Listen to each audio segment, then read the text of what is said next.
সালামু আলাইকুম রহমতুল্লাহ। সম্মানিত ফেসবুক বন্ধুরা, আপনারা দেখছেন আবারও আপনাদের মাঝে এসে উপস্থিত হয়েছেন অত্র এলাকার সংগ্রামী কবি, জাতির বিবেক, নিখিলের কবি কবি আব্দুল কুদ্দুস। আসসালামু আলাইকুম।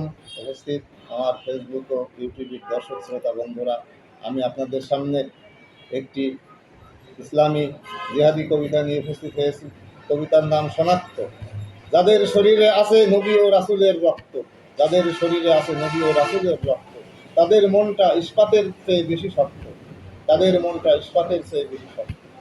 বাতিলের বিরুদ্ধে লড়াকু এ বীর দিনের পথে ভক্ত, বাতিলের বিরুদ্ধে লড়াকু এ বীর দিনের পথে ভক্ত।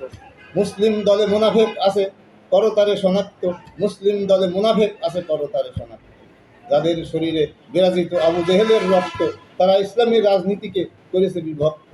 যাদের শরীরে বিরাজিত আবু জেহেলের রক্ত, তারা ইসলামী রাজনীতিকে করেছে বিভক্ত, করেছে বিভক্ত। আলহামদুলিল্লাহ, আলহামদুলিল্লাহ। জি, সম্মানিত বন্ধুরা, আপনারা দেখছেন বিপ্লবী যে কবিতার ভাবধারা উনি নিয়ে আসছেন। আপনারা বেশি বেশি দিন আগে শেয়ার করুন, কমেন্টস করুন এবং তিনার কাজকে বেগবান করার জন্য সহযোগিতা করুন। ধন্যবাদ সবাই।